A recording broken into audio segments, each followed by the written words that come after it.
to my party, we're just getting started. A life is a dream or a nightmare scarring. Hand me a drink cause I think I'm going all in. Get me a shrink who can catch me when I'm falling. Cover up my scars, flip the handlebars. Crashing in my car, wake up in a bar. I'll be a superstar, just on my avatar.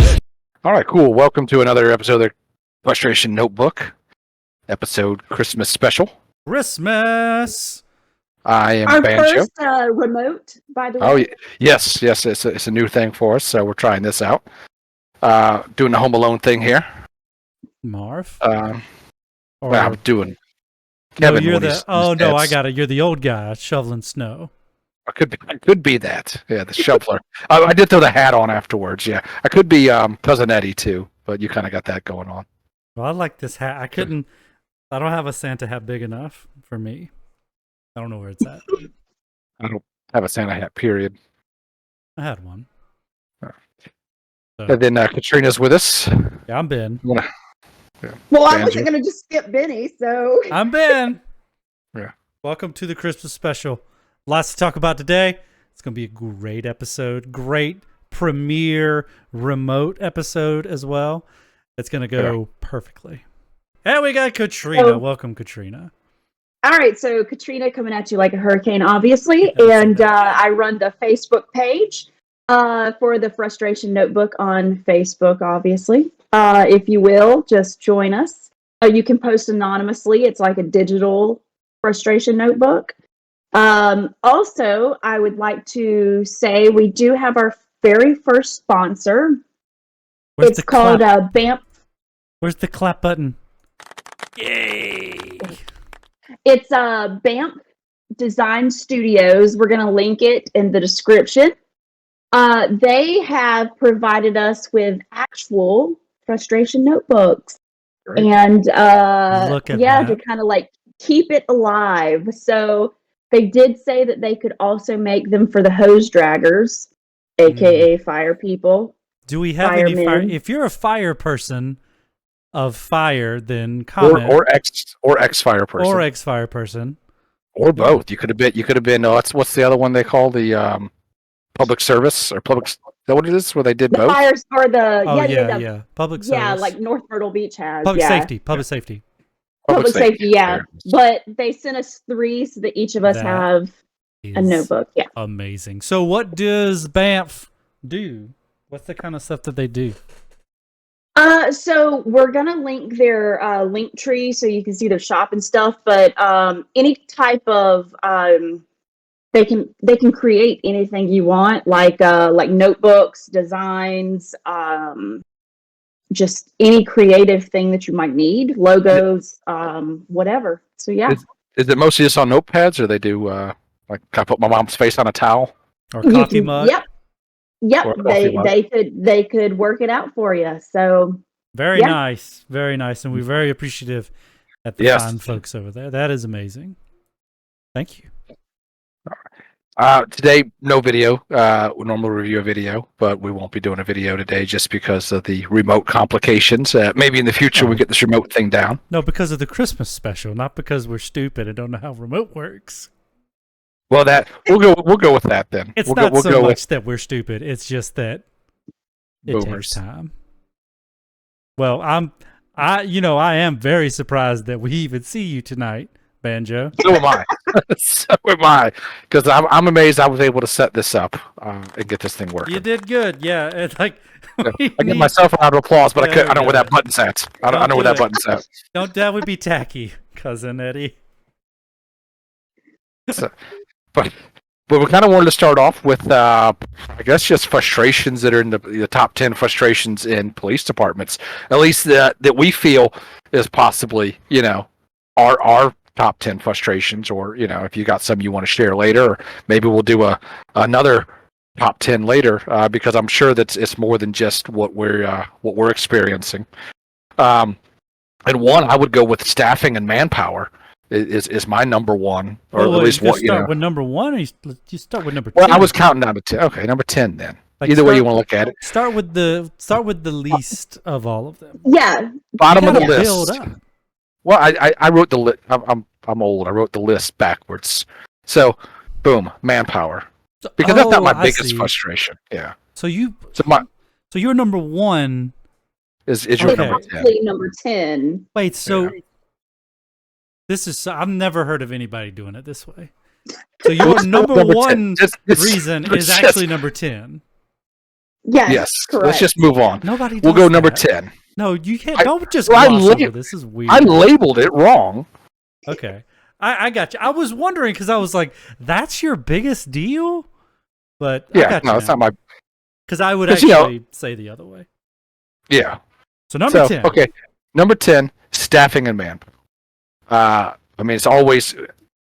I don't ever recall working with a full staff when I was on the No. streets, or anywhere else I ever worked at was never a full staff, and that goes with just as soon as they like, oh, we got one or two more people hired or three or more, we're about to be full, and of course they've got time at the academy they got to do, sit around, wait to go to the academy, FTO training or field training officer training or whatever you want to go through. And by the time that happens, we normally lose 1 to 2 people of a more qualified nature, and you're getting a replacement of a brand new person Yep. that you have to watch every time. At least for the first year, you're kind of nipple feeding them. Most people, I had to be nipple fed my first year. I remember going to an accident, a parking lot accident, and they're like, "You just do this form," and just give them each a form. And that's what I did. I gave this poor lady a form this guy just plowed into her truck. And I said, "Here's your form." Did you I get gave her the through a nod? I did, but I didn't do any information on it. I just gave her a form and said, "Turn this into your insurance company," thinking that's what you're supposed to do. Because all my time during FTO, I never worked a parking lot accident, and they gave me one right off the bat, and I'm like, "Oh, I don't know what to do here." All my FTO was on night shift. Every bit of my FTO was night shift. I didn't do Wow. one lick of day shift on FTO. Wow. Wow, yeah. But still, like that covers some busy time at malls, stores. Like I've had parking lot wrecks on night shift, like at the beginning of the shift. But yeah, that's very odd. So you were just thinking you were like, Yeah, I was like, "Oh, I gotta give biscuit this train form." with gravy wheels. This thing is easy. Yeah. Yeah, Like, I gave her a form, I'll and she's do like, every one of "This- these. She's like, this is all you do? This is all you do?" I said, "This is all I was told to do. This is what you get." And then later, like, "Oh no, you got to put the information down." I was like, "Oh, I didn't do that. I don't have either party's information." I mean, too bad, so sad. I don't know. I mean, Oh my there wasn't God. nobody there wasn't nobody holding my hand. Wow. Her insurance company probably investigated her after that. Probably they could Because have called me. She's locked they're up. going to be like, no police officer just gave you a blank form, ma'am. Yeah, There's nobody that stupid that would just give you a I blank was form I was definitely that stupid starting out. that you can get off the internet for free. I didn't know you could do that either. Back when I started, you should have dial up in the car. Old man. But yeah, manpower. I mean, that was a big one for. Well, I guess low on the list. I just hated working short, and I hated coming in like, "Hey, you're covering this district and this district, or part of this district," and then of course, I don't know who you're waving at. But, Sorry. Yeah. but you work in 2 parts of a district, and they would just send you home. Or send somebody home on their 8-hour day, and then you're stuck working like 2.5 parts of a district.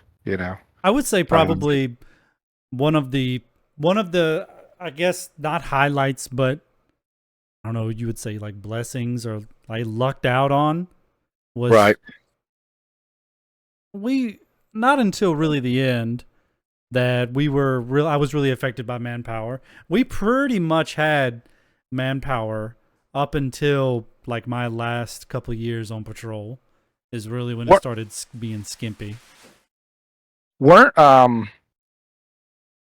correct me if I'm wrong, or you don't have to comment if you don't want to. Didn't at one point, weren't y'all kind of fed up and like y'all pick days to call in sick? Like, all right, you call in Tuesday and I'll call in Wednesday, and That's he one of calls the in Friday. That's one of the things I was going to bring up as well. about because I think you have that later. We'll talk about that later. You have that as your number 5. I just want to point out I was not a degenerate, so. What do you mean? Whoa. Wait, what? I just spray people with fire extinguishers. Yeah, I'm not a degenerate. I just got away with it. It didn't say shit to anybody. Yeah. No. Don't you try to paint this picture. Y'all are a bunch of degenerates. Not me. Not me. I did everything by the book. Deplorable. So, I never did anything wrong. Sorry. So anything on your staffing? I mean, were you stuck doing a make believe canine person's work at one time? Somebody who promoted himself to canine. Were you ever like that damn canine person who never was a canine person? Self-fulfilling prophecy canine officer. Yeah. You had to like just do his work, like he just didn't show up to work, or I gotta go to this camp and teach these children how to fish. I hate doing it. Barbecue. Well, I think you were. That person you're talking about, was he an FTO? Yes. That person was the same age. That person was the same age as me, a month younger, but looked 10 years older, and I look pretty old. Okay, he was my alternate FTO. Yes. At the time, that one and we're the only 2 FTOs. Yeah. For me, because wow, really, that was it. There was. I remember sending. It wasn't really meant for Ben's FTO, but I remember me getting some of Ben's calls, and I meant to send it to the other guy. Because you know how you could get on the computer and send messages, and I meant to send it to the other guy, but I sent it directly to Ben's FTO, and I said, "Sure would be nice if this new guy was out here handling some of these calls. You know, what a great FTO." To take him out here and show him how to do work. Instead, nope, he's hiding out in another district. And then it came back from his FTO, who I accidentally sent it to, and he just said, "Ha ha ha ha." And I said, "Yeah, just kidding." But I wasn't. I was dead serious. That was actually not meant. It was not meant for you. I don't know why I sent it to you. I just. Was that or was that barbecue? That was barbecue. Yeah. He had no sense of humor. At least Patrick had a sense of humor. I'm gonna go to bat a little bit for him. I think he kind of liked me a bit. Patrick? And he wasn't. I think he did too. Okay, but barbecue. Barbecue did, and I don't know. He did make things a little more difficult than they needed to be. He was one of those like just kind of stare at you while you're doing stuff. It's like, am I doing this wrong? Am I doing it right? I'm freaking out, man. I don't need this. That's a Grendel story too. Later, but oh god, another freaking Grendel. out. Another. We need to do a Chronicles of Grendel one day, but we'll. Yes, big intro. Grendel. Chronicles. That could fill my whole frustration book that I'm about to get. It could, yeah. Just right in there. Grendel did this.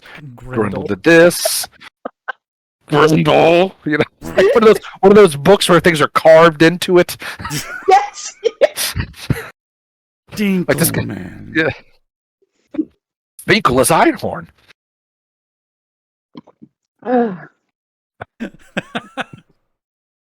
Einhorn is Finkel. Yeah, Grendel that kind of was... plays to that kind of plays into the next your next one actually. Yes. The quality number 9, the quality of staff that we have, and what I mean by that is there's some people I've been an FTO as well. There's some people you're like, this person is going to be a great officer. This person picks up everything quick and easy and moves on. You got some that need a little more nudging, and then you've got some you're like, you need to get the hell out of my car. I am going to get fired over you because I want to lose it. And there's one that I recall I had a guy who, anytime I would say something, like I would criticize him or tell him what he did wrong or tell him what he need to do better or whatever, if it was anything negative, he was good on the positive stuff. If it was anything negative, he would go, and I said, do not sigh at me. I finally got so upset that he sighed at me every time. I called him the cyborg because he sighed so much. The cyborg. So I have to say, I've never seen you angry. it happens. Ben seen me. Oh, I'm angry, but- sure it does. Yeah, it's rare. I don't get. I mean, I'm usually a let everything just let the cards fall as they are kind of person. But occasionally, I do get angry. Ben's seen me angry. I think one night at Penzic, when I know I have to get up and fight in the morning, and my brother is just not participating. He's just yeah. Oh no, he was a very, very big participator in drinking, and he was not participating in sleeping. Yeah, I'm so like, you was listen, dude. babysitting. I was, because I'm like, dude, we're going back to camp. It's like, because I want, this is getting off police stuff, but I said, I want to get some sleep tonight because tomorrow's the last night and I want to fight. I barely fought. I want to go out and do my medieval fighting stuff. He's like, hey, I'm going to the after party. I'm like, no, there is no effing after party. We're going back to, no, I got invited to the after party. I'm like, there is no effing after party. This is what we're doing. And then sure as shit, we go to the after party. And then we're down there for I don't know how long, and it's like 3 a.m. I'm like, dude, I've got to be up in a few hours. There's no way I'm going to want to roll out in the cold and put this armor on, half drunk, and cold, and everything else. I said, you're killed. So then, of course, we get back, and he's still. It's like a big kid trying to put a big kid to bed, and I'm like yelling. I'm like, go to F to sleep. I wanted to read that Samuel Jackson book. Yeah. But it's like just nonstop, and he's like, "Oh, it's like putting, I'm thirsty, and I'm like, "Fucking lay down, and go to sleep." Yeah, I gotta go pee, like that. And so I'm just babysitting a giant kid, and I was so freaking angry. And then he trips. He goes back in the camp, and he trips coming into the tent, and elbow slams my nephew, which is his son.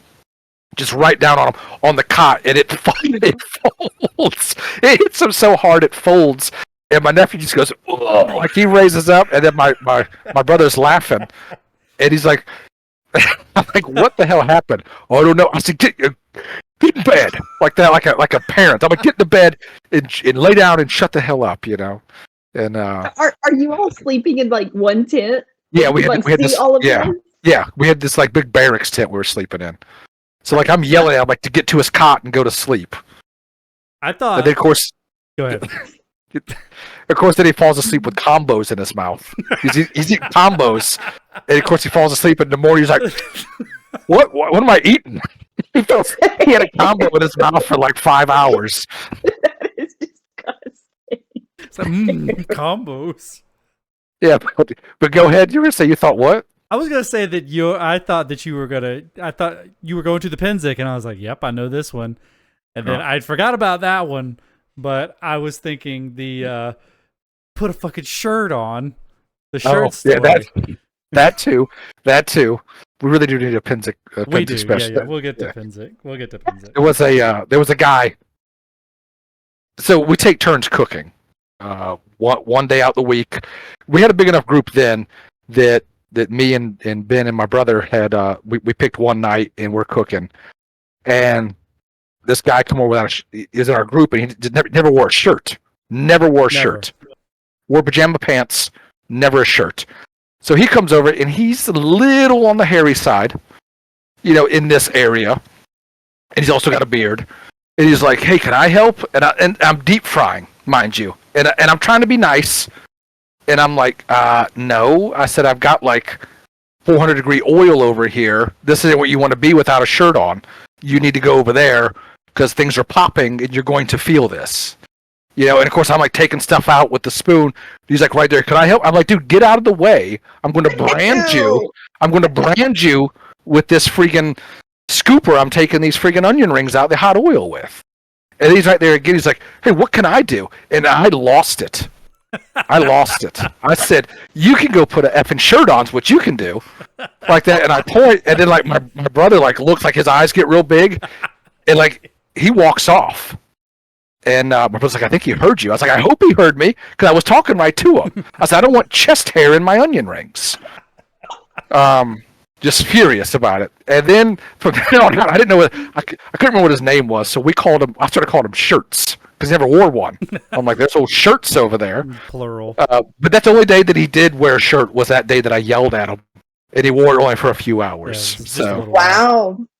Wow. Just a little while. and like I said, I was trying to be nice, and then it just I'm cooking over. It's 90 degrees. It's hot. I've got a deep fryer going. I got a shirtless man there trying to do something.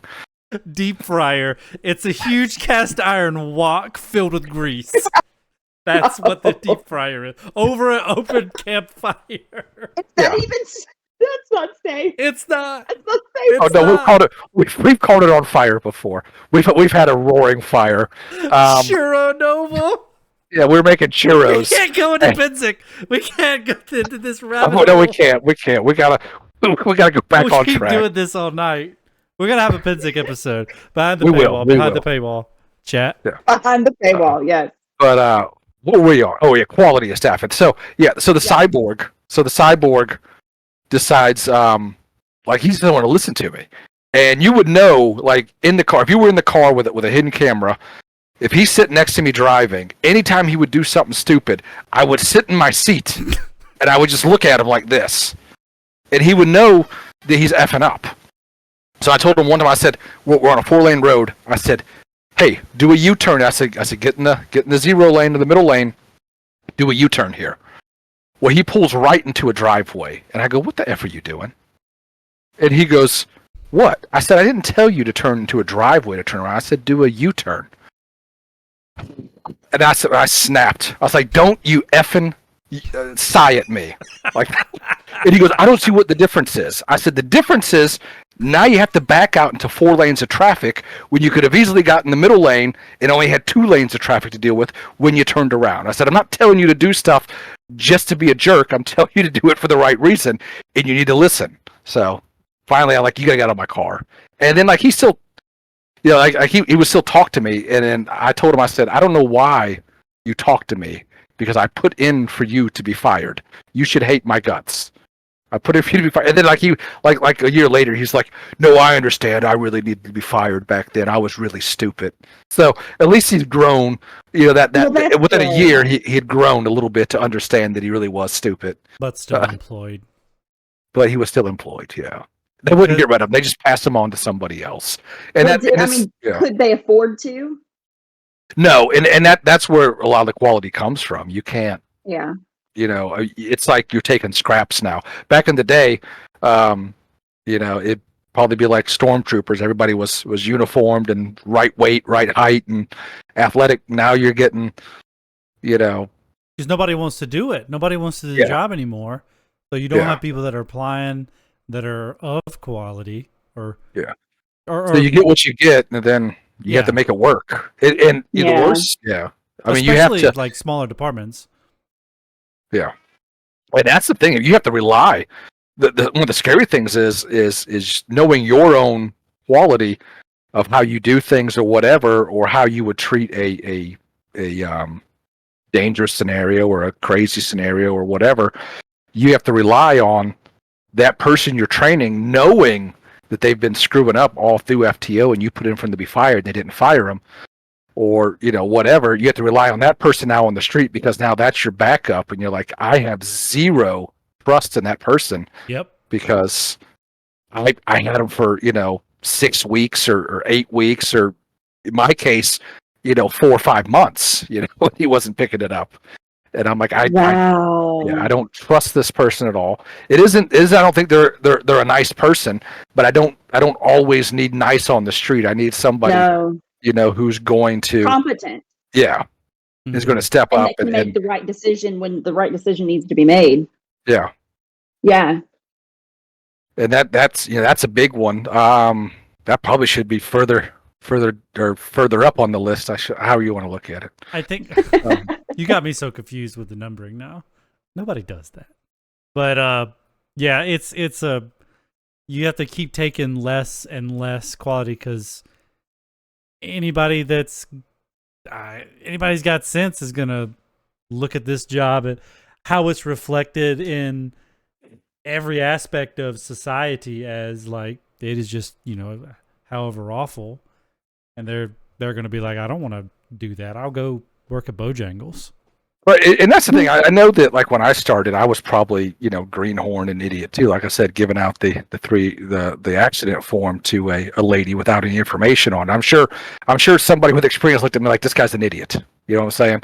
But I like to think that I as much as I goofed off and everything else, I still like to think that I picked up on it and I did my job. I didn't get that's the way that learning and growing as a person Absolutely. goes. Yeah. You have to mess up and make mistakes and go, like you're gonna make mistakes, but it's like you got to learn from it. But the quality that's reflected in this list that you're referring to is the type that is just not learning from it. Like you tell them A and they do B, and then next time it comes around, they keep doing B, and then you get the you can even be stupid or I don't want to say stupid, but look like an idiot in FTO. But then once you get and you start learning and you kind of get comfortable in your own self and you grow that your own self-confidence, that can make a huge difference, and you don't feel like such an idiot. Because I felt like an idiot in FTO because I didn't know anything. Yeah. From the learning book smarts at the academy and then trying to put them in motion in the real world was two completely different freaking things. Maybe we should back up to like for the folks that don't know what FTO is. So in the process of becoming a police officer in your, say, not hiring process, but training, right? So you eventually go to the academy, which is what, 15 weeks now? It was 9 for me. Depending on what state you're in. Right, it changes. Here it's 15 weeks, I think.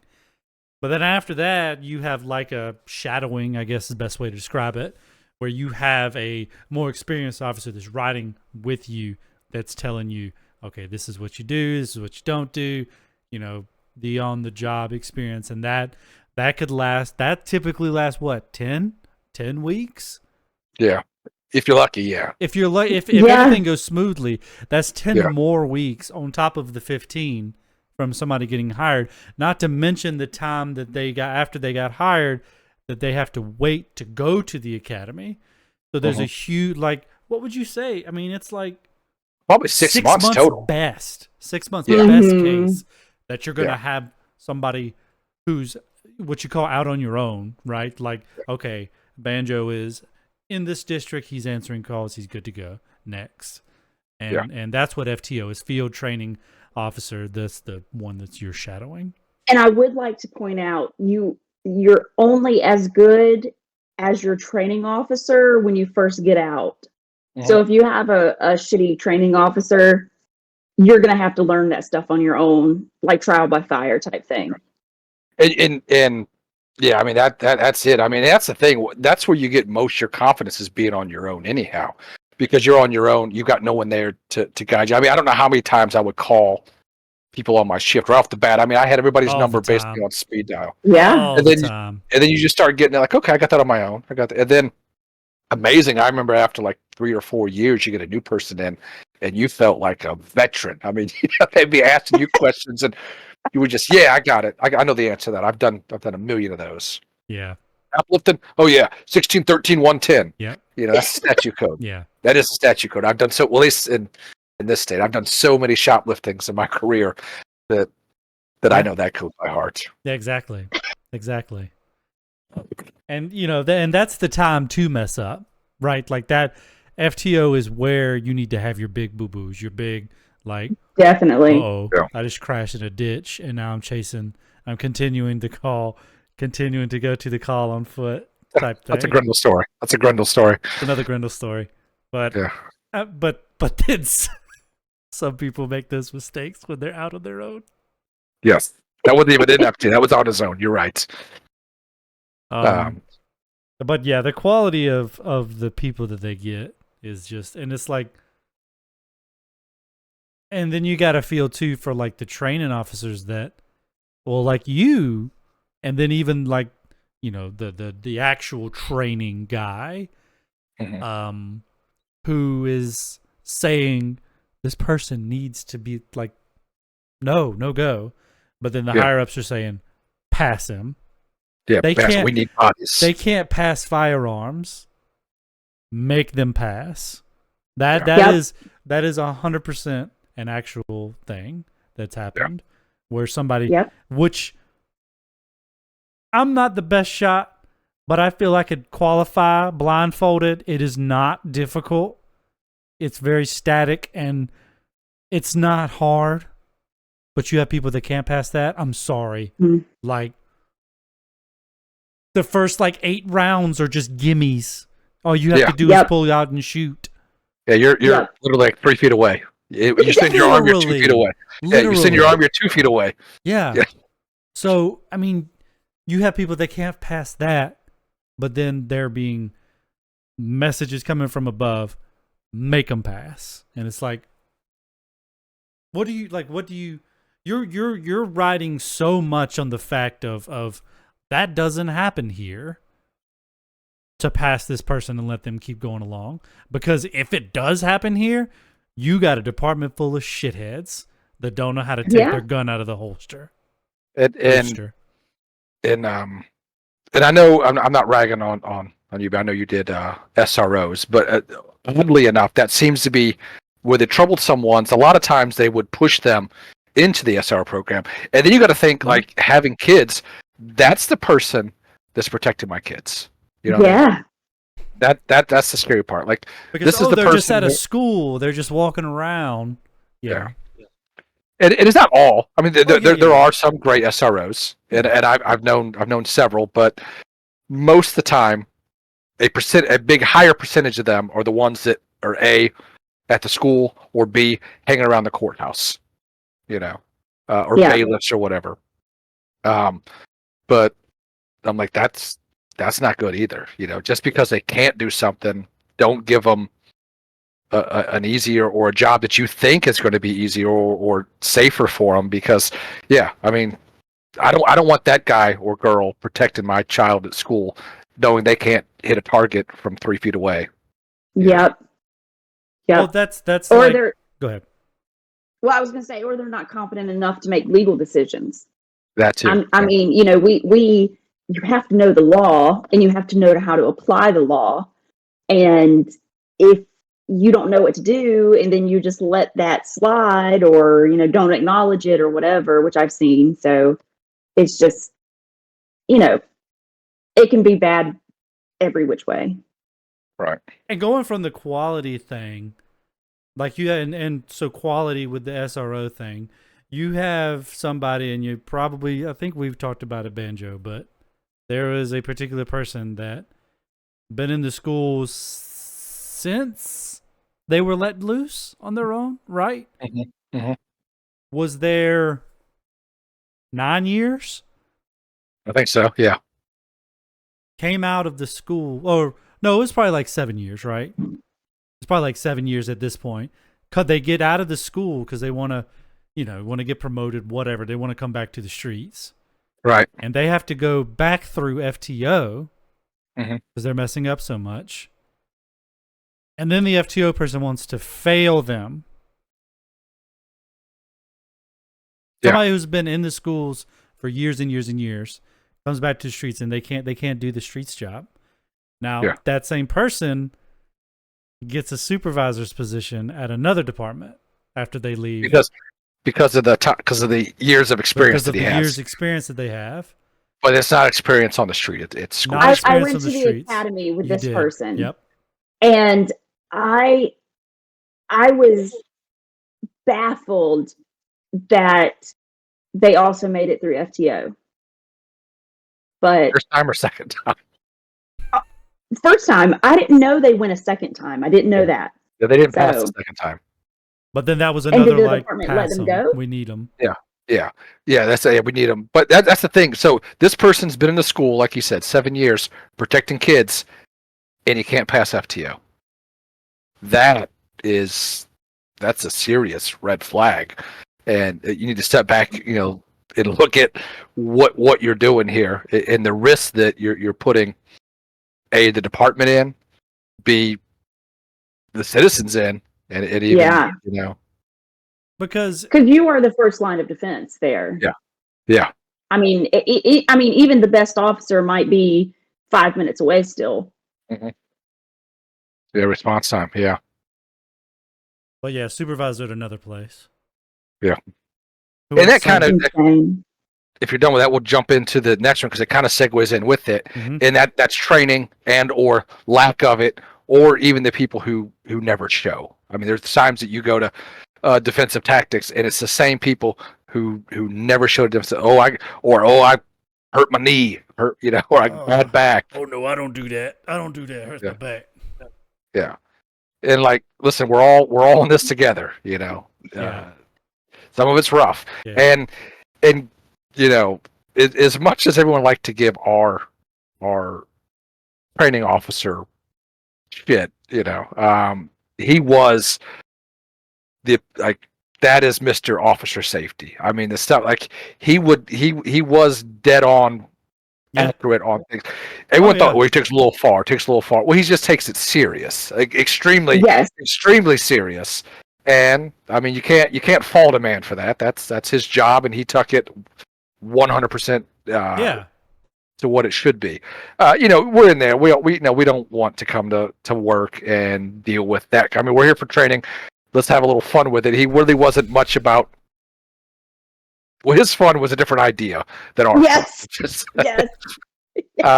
So like, But I did love him. oh yeah, And- we all. I think we all did. Oh, I mean, yeah. we also learned enjoyed a making lot. fun of him a little bit, Oh, but yes. he Oh, definitely yes. he definitely was like top tier training officer. Oh yes, yeah. absolutely. Absolutely. Yeah, if you wanted to learn something, Yeah. boom, he had it. He I did. mean, he Yep. he was He right did. on it. Yeah, he was And then he was awesome. Except to the group that got hired after I did. I'll never forget that. And I will be honest in front of the world. When I first got hired, I struggled with qualifying. And I'm not talking about at the academy. I'm talking about like when I first got hired. could hit that And three-ring. yeah. Like I was used to, like, all my dad had was a revolver, so that's all I'd ever shot, And they worked with me. He worked with me. The sergeant. Well, he was the corporal when I got hired, and it was the sergeant. Him and the sergeant worked with me, and I mean, they taught me. And by the time I went to the academy, I wasn't even worried about the shooting week because they had put their time in with me and were so good at their job that they could really break it down to layman terms, basically, on how to shoot, how to feel, how to not anticipate, things like that. Just fantastic people. Which is good, and that comes with quality of people. Everybody starts off green. You may have never even shot a gun in your entire life, coming out there to do this job, and if you're able to pick up, if you're able to listen and That's take the main thing, yeah. criticism, listen, take criticism and advice, Teachable. you'll be good to go. Yep. Are they teachable? I think that's and that's not just a police thing. That's a universal worker, I guess you could say, thing of like, are you teachable? Like, we don't need a know-it-all. You just need somebody that can, find the answer. Because I remember specifically them telling us at the academy, like, don't try to bullshit everything. Like, if you don't know, it's okay to be like, I don't know the answer, but I will find it. Yeah. We will try to find this. One of my first sergeants gave me this advice. If you can't dazzle them with brilliance, baffle them with bullshit. Oh yeah, no, I Do you know who said that? yes, I do. I do know who said that. I have baffled many with bullshit. On the, like on the street, and then usually it's like sitting them somewhere else, but doing it like a fancy, like, oh, you gotta call the court to that. We don't have access. We don't have access to fines or whatever. You got to call the court. They've got a whole department that handles that. Something along those lines. Yeah. Yes. Definitely. Yeah, training is a big part of it. And Major, and like I said, and participation. I mean, you'll get some people out there, and like I said, it's your day off. You don't want to be out there training a lot of times. You'd rather do it while you're working. But you'll get the people that you get out there and just whine the whole time. Stop whining. Fucking put your big boy pants on. Let's get it done and go home. The more you whine, the less I want to be here. Yeah. Especially PPE training. That was a rough one because you're putting the whole mask on and everything, and then you got to share the Grindel PPE story. I don't know if I know that one. I'm not familiar with it. Well, just that you trying to fit. Oh yeah, 10 pounds of shit in a 5-pound bag. Yeah, that was supposed to be one size fits all. That little paper suit that they gave you wasn't a one size fits all. Spray that they spray in to make sure that you can't or that you can smell it and then that you can't smell it. Yeah, the taste it. You know what I'm talking about? It's supposed to taste like sweet tarts or something. If your mask leaked, yeah. Yeah. You had to read that thing. And I hated reading anyhow. So I'm like, rainbows are a spectrum of light that refract and say that a leprechaun is at the end of the rainbow. Like you had to put the full gear on, and we had to walk from the metal building all the way up to the cabin and back around, and you had to sit there and talk in your mask. And I ain't gonna lie, that annoyed me because it was always like just walk, and there's always somebody dragging their feet. I'm like, pick up your damn feet and walk. Pick up your feet and walk. You're dragging the feet. You talk about me getting mad. I'd be in that mask just fuming. Pick up your damn feet. Pick up your damn feet and walk. I don't want to hear your booties. Max is just fogging up because it's getting madder and madder. That's fantastic. But yeah, you got the people that just don't show up. I mean, there's some people who just will not show up to training. Yeah. And then, of course, it's out like months in advance, and you've got 5 days to attend. And, of course, if you ever went on Friday, that's when everybody seemed to want to go. Everybody wants to go on the last day of training. So you get there, and it's supposed to be a class of 20, and you got a class of 40. Standing room only. Like, why does everybody wait until Friday? Then you got to guess yourself, like, well, why am I waiting until Friday? Yeah. But then sometimes that's what you get with your supervisor. You go Friday. I don't want to go Friday. I want to go when I'm working. Yeah, that's when I really want to go. It seems like every time though my training would be when I was on night shift, so I'd have to stay up. I hated training on night shift because that. Yeah. It ain't that I hated training. It's that certain things I hated about it. You'd have court that morning, so you're rushing trying to get court stuff, and then this is going out to the training officer as well.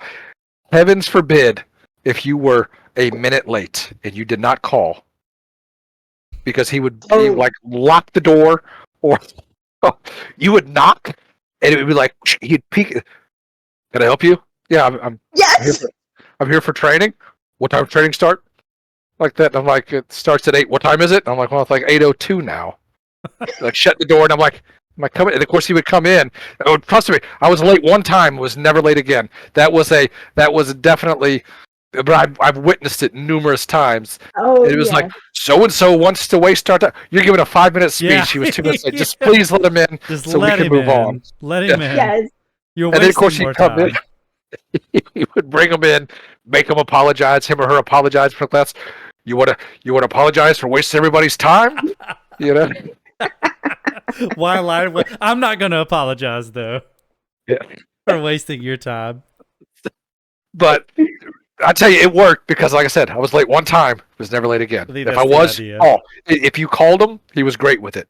And then you tell you, he called me, so it's good. You had I the want courtesy to to make him call. happy. Yeah. He's so He had the courtesy to adorable. call me. He had the courtesy to call me. He's good. Yep. That's all I asked for, a little courtesy. Hey, Yeah, understandable. I understand. Understandable. I understand. Yeah, when you deal with, different frustrations. God, Yeah. I would love to have him on here. I'm not even. Well, and you have to think he was the training officer or overtraining, and think of like the lowest quality people he constantly had to Oh, yeah. keep on. I did training for a little while, and trust me, I felt every bit of his pain. I swear it was like, All that bullshitting that you did came back to haunt you. it did. It really did. I was like, oh my goodness, I am so sorry. If I could write apology letters, I would be here all day to everybody I bullshitted. But there's that. So then we go into I guess number 6 that we're at. Yes. Yeah. I think. And that's the being on the street, and there's always 7. somebody. We're on 7? No, we did. No, we did. Staffing, We did staffing, yes. quality, training. This one. Oh, that is 7. Yeah. That is, yeah. Okay. Red Ranch is real. Red Ranch is real. So we go into the whether you arrest somebody or you give somebody a ticket or whatever. There's always somebody on the street that wants your job. I'm going to have your job. Well, you can have it. It doesn't pay that much, but you get, and they'll never take it. They'll never go and do it with you. But they know you're an idiot. Like, you have zero law enforcement experience. You're going to tell me, like, I've read the statute, and I like to, well, throw it out there for me. You don't know your own statute? No, I don't. The statute book is this thick. You're correct. I don't know the statute. Let's just shoplifting 1613 110. 0110 if you want to be specific, and section A for most. Well, it's like those people that think they're lawyers, and but like on the dumbest things. For example, you see them do a traffic violation, and then you go to pull them over, and they turn into their driveway, and they automatically think it's like their safe space. Like, no. I made it home. I'm already home. You I'm on can't a baseball do team. anything now. I'm on a baseball team. I slid into home. I'm on base. That's not the way this I'm on works. base. It's not the way any of it works. I had and like I said, that's just constant. I had a guy do that. I was getting ready to pull a guy over. We had an area that was known for speeding. I was sitting there, and I was getting ready to stop a guy. Another guy pulls in. I thought it was some emergency. He rolls up to me, and he's like, "You got a minute?" And I was like, "Well, I guess." I said, "You just saved that guy from getting a ticket. What's going on? You're writing other people tickets?" I'm like, "Yeah, that's what I'm out here for, speed enforcement." And so he starts complaining to me, and I'm like, "You must have gotten a ticket, like, in the last couple weeks." "I did. And I said, "Well, you deserved it." That's, and like, I was like, "Get away from me." And he just kept nagging at my window. And I thought it was going to get written up. I remember talking about losing cool. I lost my cool then because I rolled the window up on him, and he snapping on the window, and I just flipped him the bird. I was in uniform, in a patrol car, flipped him the bird. I said, "Get away from me." And thank goodness, back in the day, it wasn't, no one had body cams or whatever. I never was actually questioned about it. But I did call my supervisor and said, "I just flipped the guy a bird." I said, and I said, he'll probably, he's probably going to call and complain. Turns out I'm human, and things piss me off and get certain reactions. Crazy. You tapping on my window numerous times. I'm not going to argue your ticket that you got here. I don't know if I'm the one who wrote it or not, but that's what court is for. If you got issues with your citation, or how I done something, or my speed measuring device that I used, or whatever your complaint is, you bring that to the court system, or you bring it to my supervisor. You don't come argue with me about it. And the people that want to have court on the side of the road. Yes, and then you get the you get that, and then I pay your taxes. I'm your boss. Listen, you're not the one who pays taxes. Yeah. I don't get a tax-free check when it comes to me. Believe you me, I pay taxes too. Therefore, I'm my own boss. Mm-hmm. So you have just as much. Yeah, you just have as much as control over me as I have over me at this point. We're at the same level of bossiness. Yep. Weirdly enough, hey, I'm also me that we're bossing over, so I'm going to do what I want. Yes. Between the two of us. Yeah. People, and even like you said, like people who think they're lawyers, but like actual lawyers as well. Yeah. I'm sure that Banjo, you remember that Oh, he yeah. became a judge later. Yep. I don't know if was he already a felon when we met him the first time. He may have been. I don't know. But That he was argued with us. Yeah, there was a quite some time. Yeah, it was an between- 18-year-old. He was trying to say she was trying to leave the house, and he's trying to tell us that he is her parental guardian, and she's not allowed to leave the house. I'm like, she is 18. She's 18. Yeah, she can leave the house. She don't have to tell you anything. No, that's not how this works. I'm like, no, that's exactly how this works. Well, I'm studying to be a lawyer. I said, well, you need to go back and study because I'm telling you, you don't have control of somebody who is 18. You can't keep them in the house against their will. They are No. 18. If they want to say F you and walk out the door, they can do so. And if you want to report them missing, that's fine. But when we find them and she says, I ain't going home, then that's the end of it. Yep. You know, But you yeah, get that, and then, yeah. the arrogance. And another one, yeah. The other one that always gets me is it's the, I don't even want to call it the double standard, or if you want to call it, I don't know. So if you stop a car or whatever, you're doing something, the I don't want to say criminal, everybody's a criminal, but the person you're dealing with, don't you got some donuts to be eaten somewhere? You would get that comment. And then you would I get, would always be like, do I look like I eat donuts? Yeah. Also, That- aren't you human? Like everybody likes donuts. Yeah. Like and then you would get the opposite end. All you guys do is sit around and eat donuts all day. Well, do you want me eating donuts all day, or do you want me out here stopping you want for me to speeding? eat them or not? I don't know what to do. So which one is it? You got to pick one. You can't have both. Either A, I'm eating donuts all day, or don't I'll you eat got some half the donuts to box be eating? and throw the rest away, just to be safe. So that was always a big thing that would get me. I'm like, oh, you just can't win with some public. That was a big frustration. The public eye, whether it's you're doing right or you're doing wrong, there's always somebody in the public that's going to ruffle your feathers, and you just have to deal with it. Would you lump the in with this one? Would you lump the when you walk into a restaurant the I didn't do it guy? Well, they did it. No. Yeah. Oh, So they this did the it. guy you're looking for right here. Yeah. Would you lump that in with there too?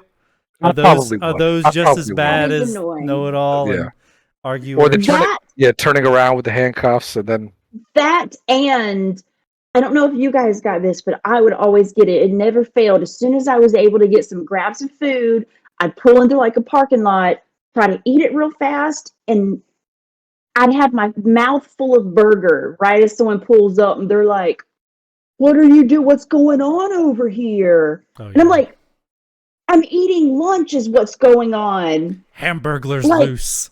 Yeah. I'm trying to bait him out. I'm literally shoving something into my mouth and you're Rubble, asking rubble. what's going on. Trying to eat my chicken nuggets. Leave me alone. I forgot my that dipping was sauce. That was Don't annoying. need any. Don't need any of that. Yeah, that's very annoying. Or the can I ask you a question? Yeah, you just did. You Motherfucker, just you did. just did. Just ask the question. Yeah. I don't want about and I get it. You know, you It's- see a cop, whatever. It's in good faith, you know. I wouldn't lump it in with these same people at number 7 because I would say that's No. an honorable mention. It's annoying, but like it's in good faith. I would say most They of the are time. trying to be They're respectful. trying to be funny. They're trying to talk to you. I mean, Yeah. So do you ever get this as a female officer? I can imagine you, because I would get it once in a blue moon when I looked a lot better when I was younger. Would you get the, oh, you can arrest me?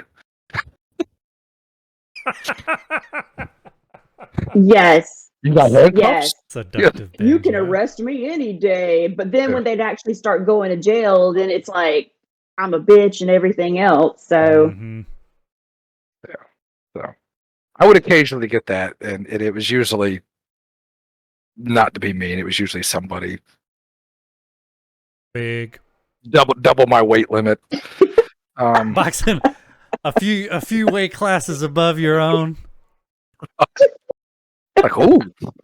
One time I thought she said that. You like a chicken nugget. One time I thought she said that you had good shade because I was at the beach the week before, so I was like, oh, I got a pretty good tan. Oh yeah. And I said yeah. I was at the beach, and she goes, huh? I said, yeah. I said a good shade. She said, no. I said you got good shape. And I'm like, oh, I got to backtrack out of this one quickly. Oh God, a jacket. Yeah, I said, I was like, no, it's this vest and everything is tucked in. And she's like, oh, that's all real. And I'm like, all right, I gotta go, ma'am. You have a good day. Talking about the arrest, you can arrest me anytime. I never got offended over that stuff. It was annoying, but I didn't get offended. I will tell you, there was this old lieutenant when I first started. He got uber offended when when a guy said that to me because I was sitting in my car about to get out and the dude runs up and like turns around and like swishes his butt in front of me, and it was like, yeah, it was a weird situation. It was at Rose's of all places, but anyway, that lieutenant got the most offended I'd ever seen, and I was like, it is not that serious. Like, this is all I gotta do. I just gotta shake my ass a little bit. You had a stalker at one time, didn't you, Katrina? I remember the guy from the homeless shelter. Yes, I had a couple of stalkers. There was also one. I went to a domestic when I was a rookie. Went to a domestic, and then it turns out he was a waste guy. He worked with the waste department for the city, though, and they went back to his house for a domestic, and he had my picture cut out and like taped onto his wall. From the newspaper? From the newspaper, yeah. This is like Buffalo Bill. Yeah. It was. I'd fuck me.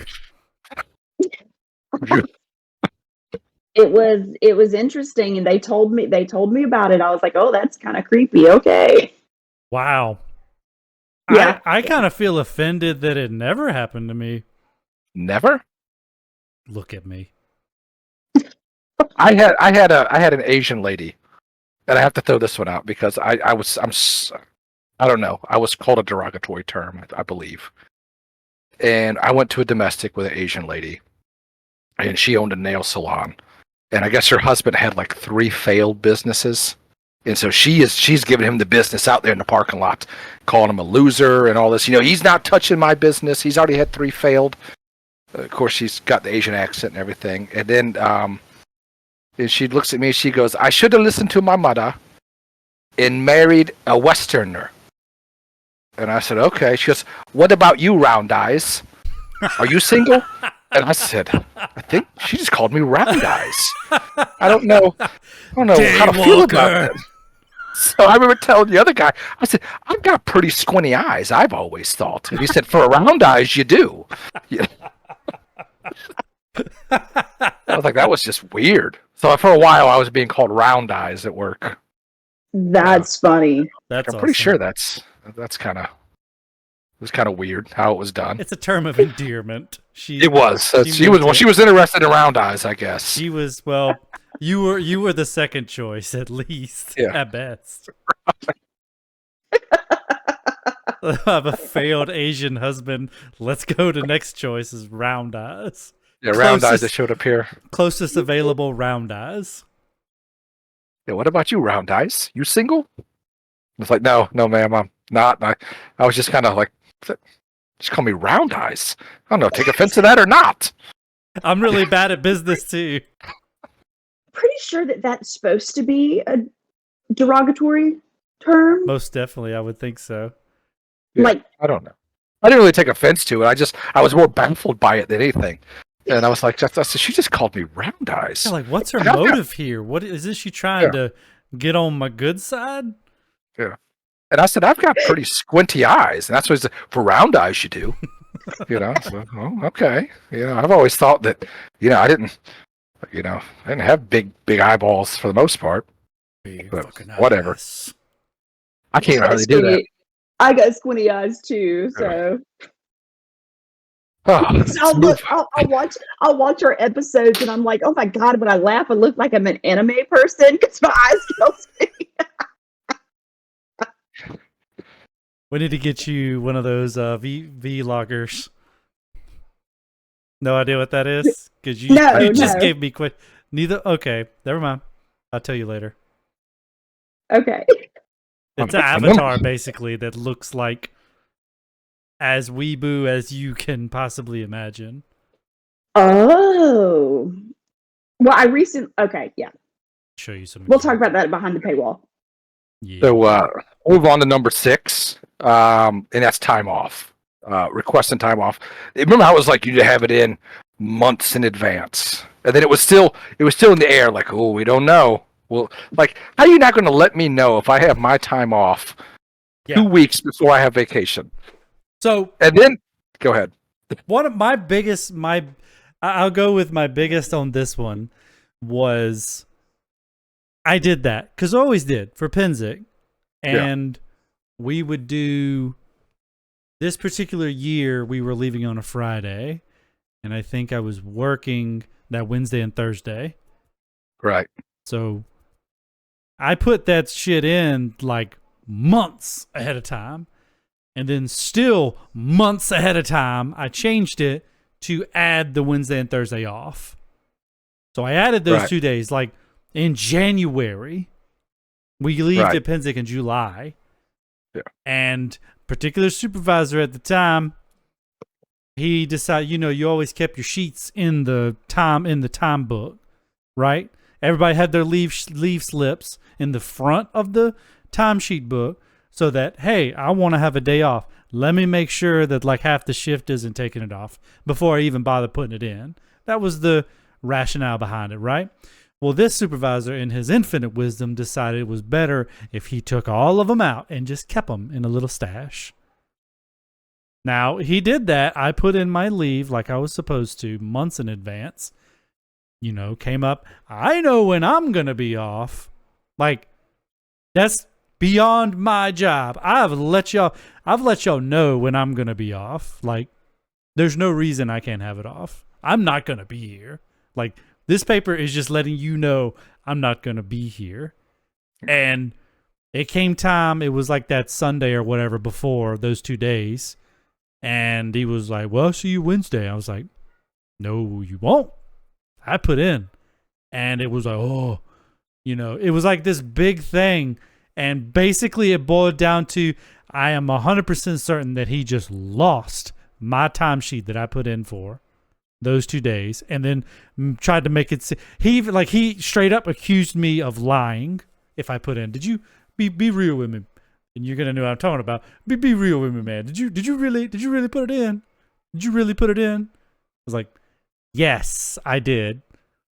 Ain't this the same supervisor that showed up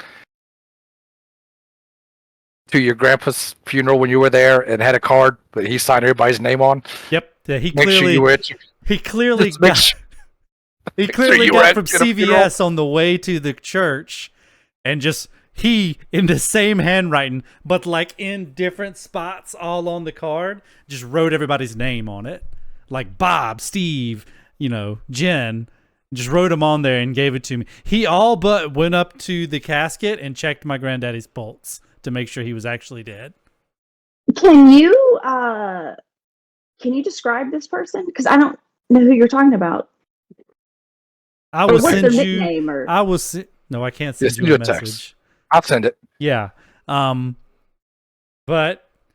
yeah, all but accused me of saying that I didn't put in for those days, and I was livid because I knew that him and the other 2 stupid supervisors we had were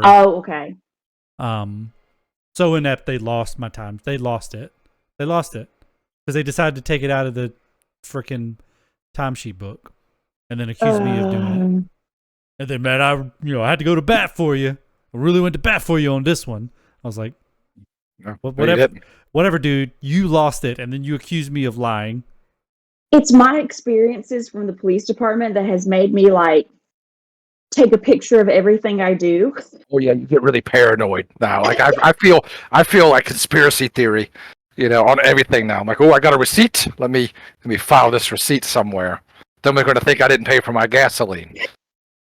I do that. I had a buddy that he went to a gas station, and well, his dad always told him always keep your gas receipt. Always do it. And he thought it was the stupidest thing. But then one time he went to go get gas, went to go drive off, and the clerk came running out there screaming and cussing at him. You didn't pay for gas. And then he was like, and just showed him the receipt and was like, basically like, fuck off. Yeah. But yeah. Yeah. I can kind of see I that. would be screwed because I always hit no receipt. Oh, if I'm paying, if you go give me a receipt, I'll get it. I'm gonna use that paper up. Yeah. Give it to me. 9 times out of 10, there's none in the pump. Oh though. yeah, it's not gonna work. It's like Yeah. nothing comes out. Like That's- why have that as an option? Yeah, just stop it. Don't even pretend anymore. Nobody has a key to this machine anymore. No one knows how to put. There's no paper. You have none. You have none inside. You have none inside your office. Nope. It's an illusion. Yeah. It's This receipt paper will come out when the ice cream machine works at McDonald's. She works, yes. The same repair crew is on its way. But you would get that with the time off. You would get the time off thing, and they would expect it to be out 6 months into. You better put your time in, And it'd be like the whole calendar would come out. You'd have a couple people that would take every holiday off that would come through. Mark yeah. like all the way through the year. Like, oh Yeah. goodness. But then you would, but then you would have this. So you better get it in. So we know we need it in 6 months in advance. But yet here it's Monday, and you're about to tell me some mandatory overtime that's about to be here on Thursday.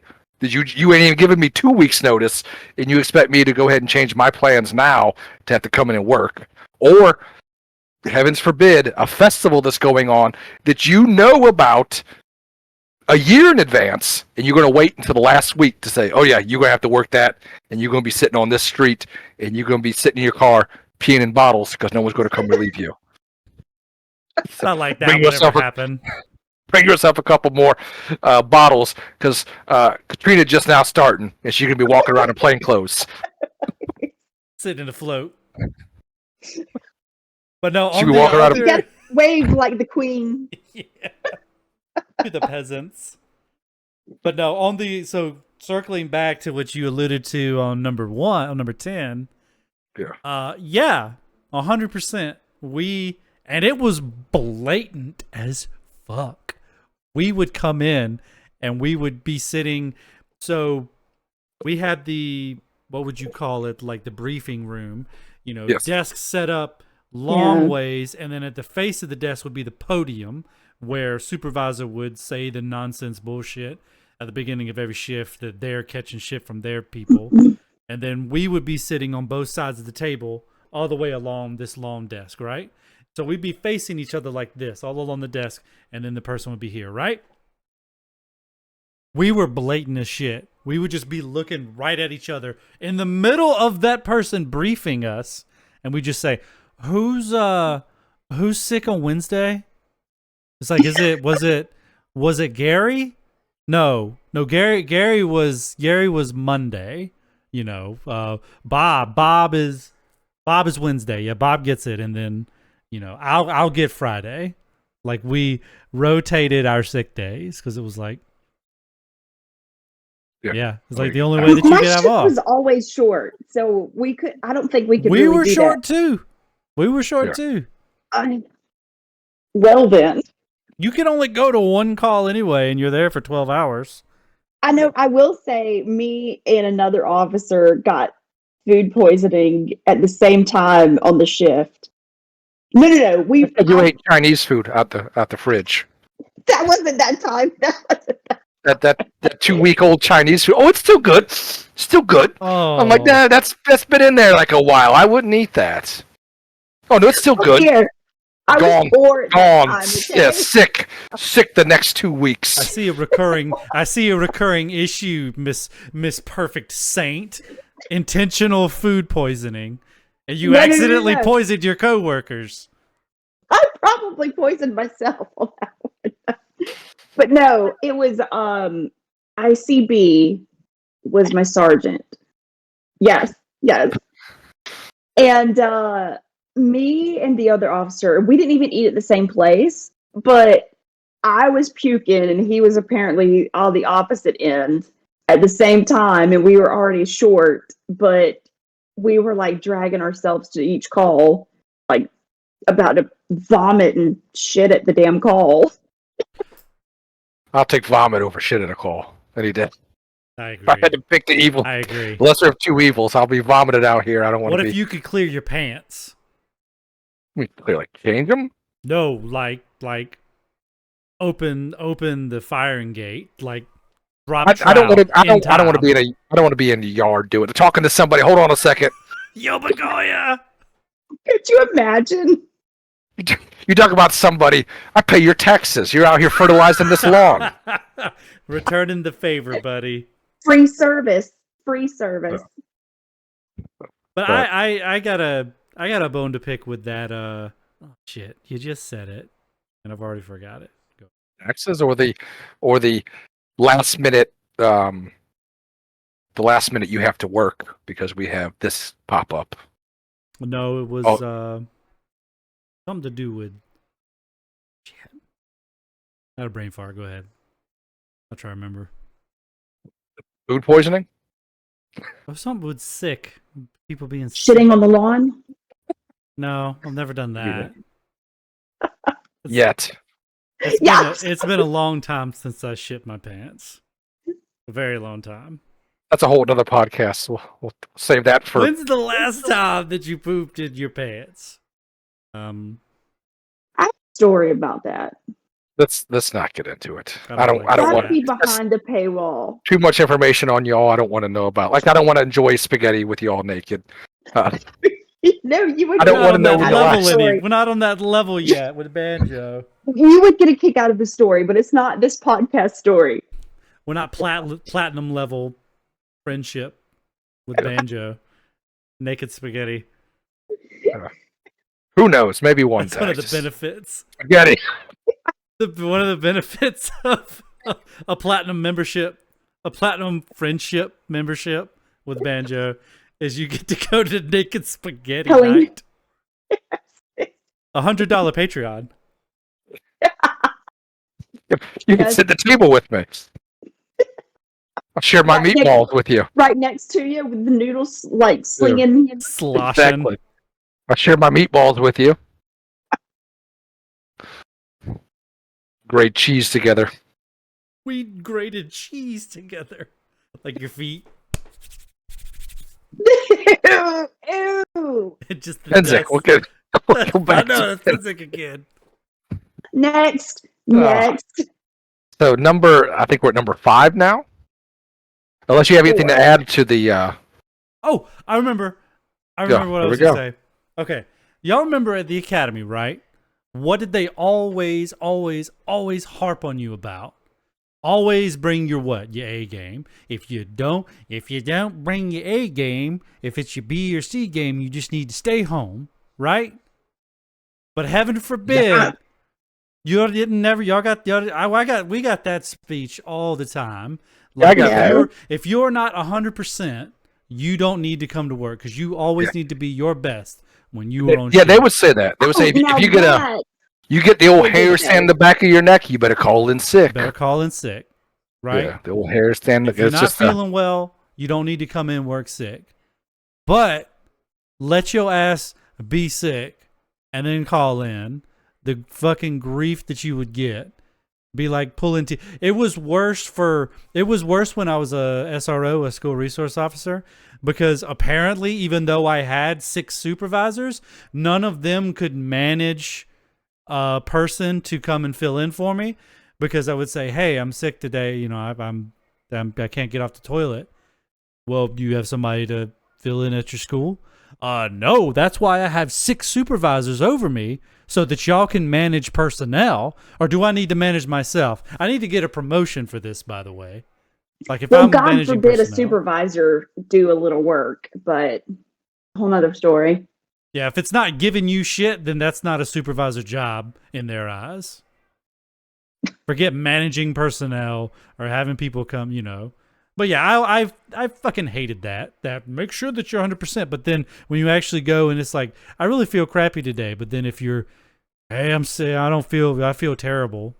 You sure? You sure you can't come in? Yeah. Yeah, we really short. We really you might feel need better you. if you stick it out. Yeah, you might feel better Yeah. later.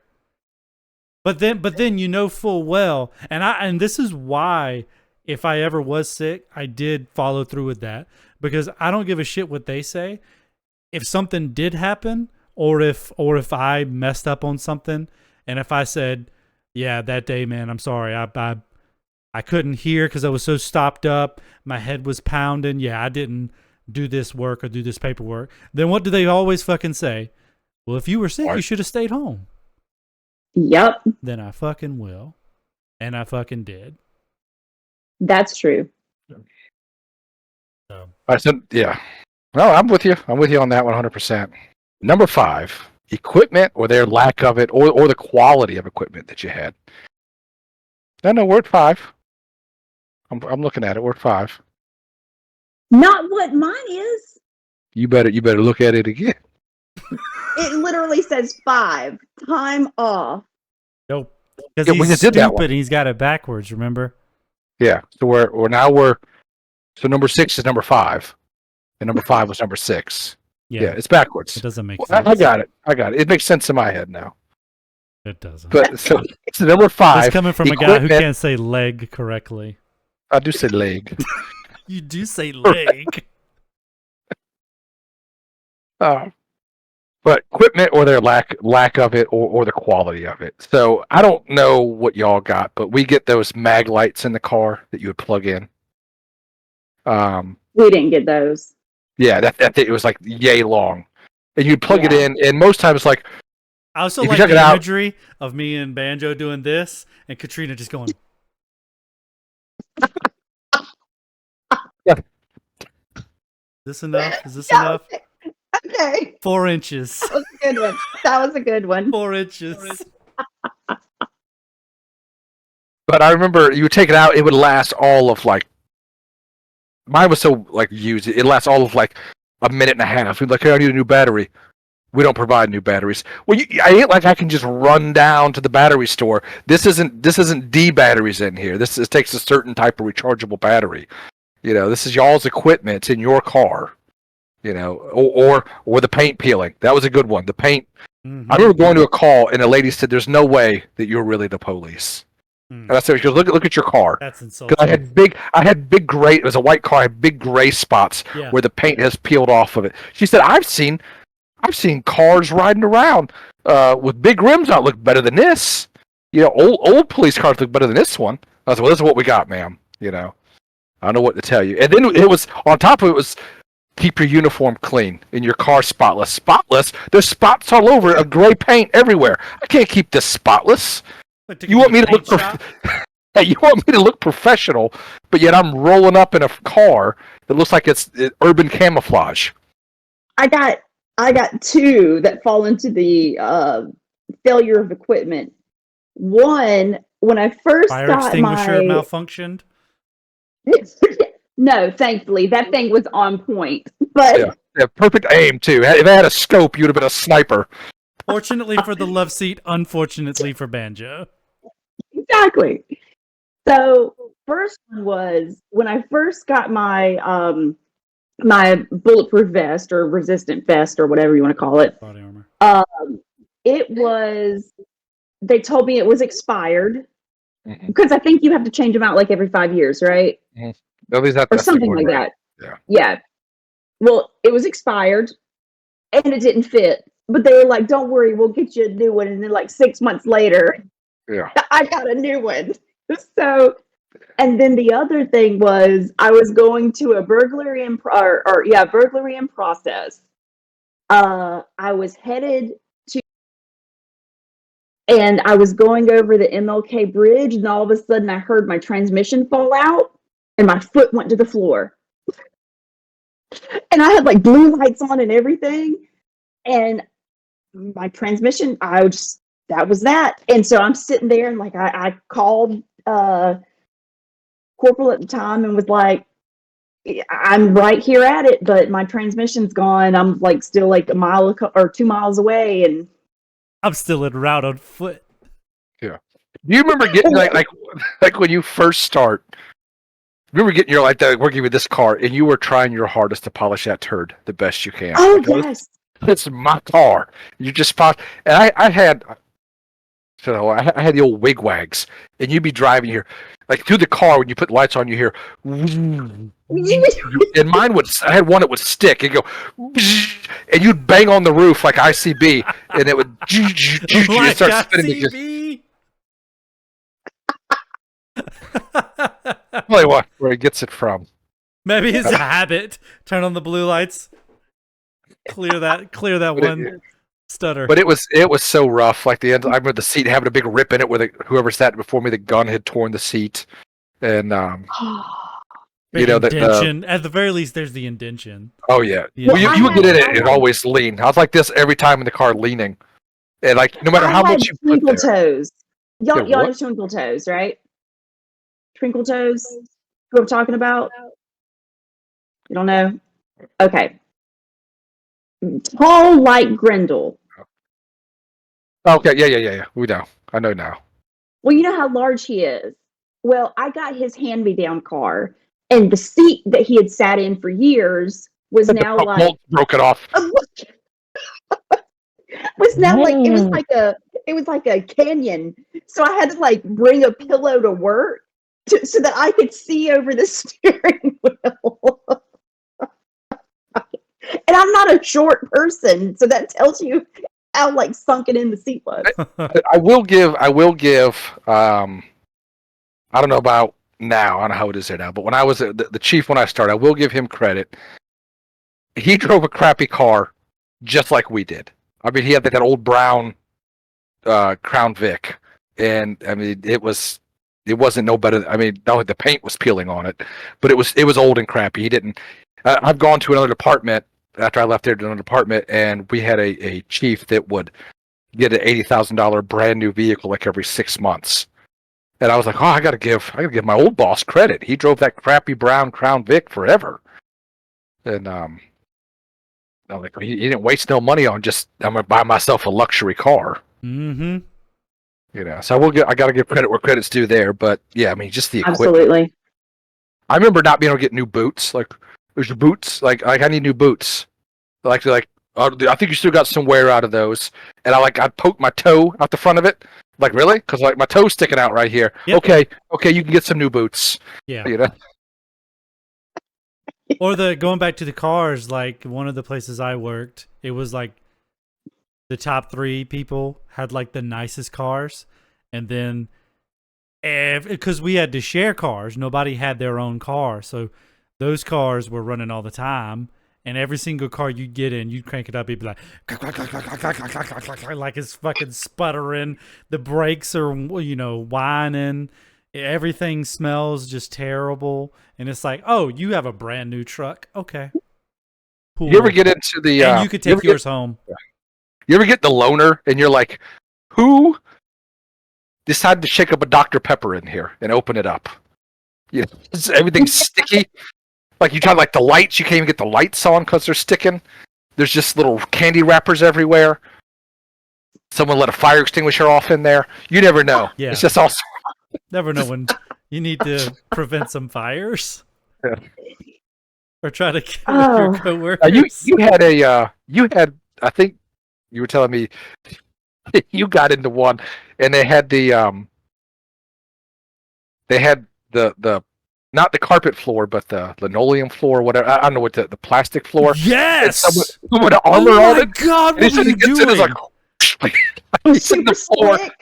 Dude, think of like the most slick as eel shit shower you've ever been into, like covered in like Dawn dish soap, and it's just slick as shit. That's what that car was like, dude. I could barely get out of it. Because I'd be driving, and then I'd go to get out, and my feet would just go zoop. And just go to the front of it, and I was like, I'm not gonna be able to get out of this car. It's so fucking slippery. It's like, why would you armor all is like a floor mat or whatever? I don't know I don't know what that is. I know like rhino It's to clean lining. out easier. Yeah, Yeah. yeah. Oh, But like, why would you? What do you know?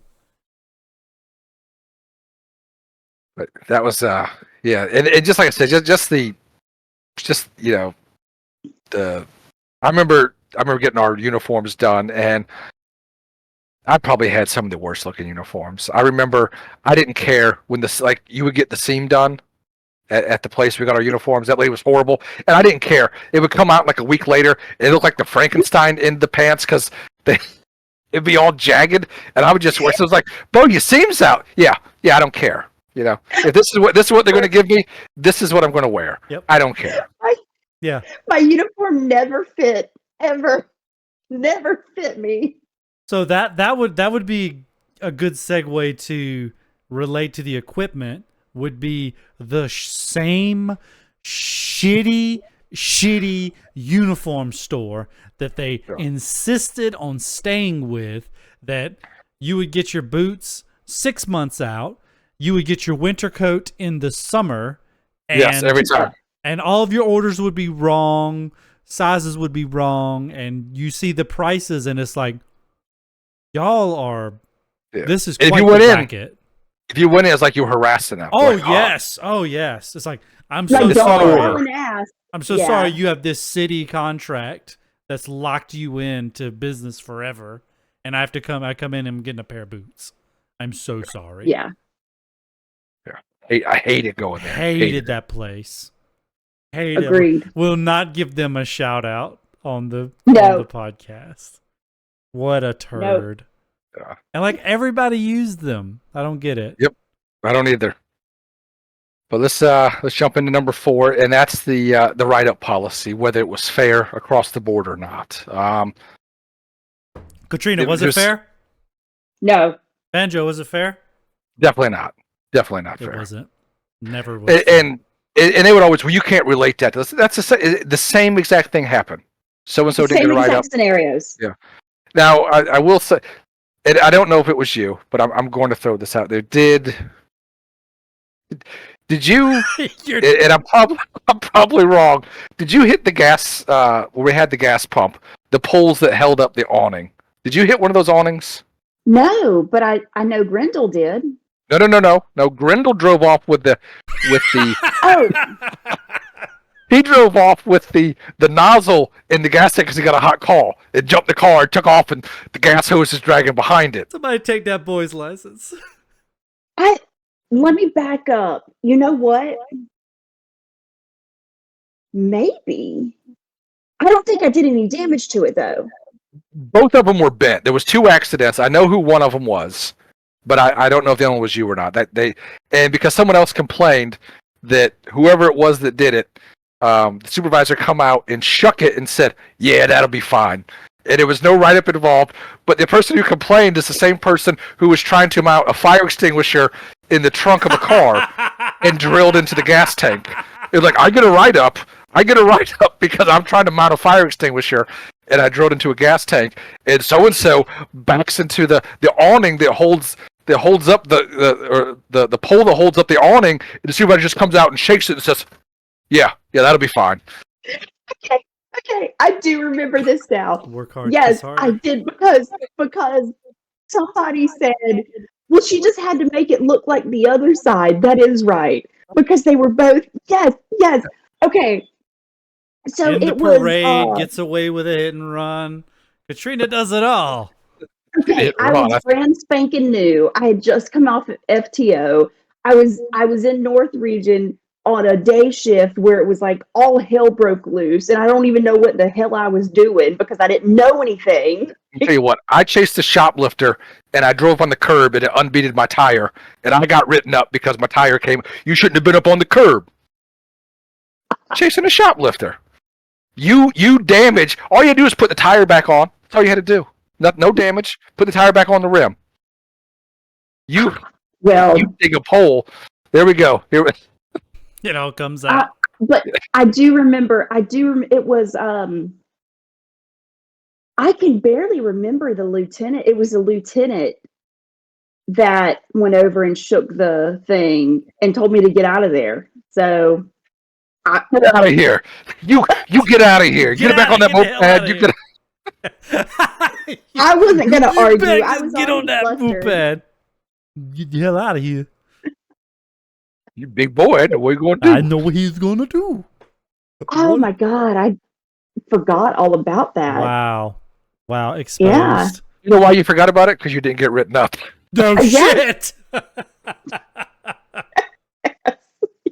Did the person who hit the other pole get written up?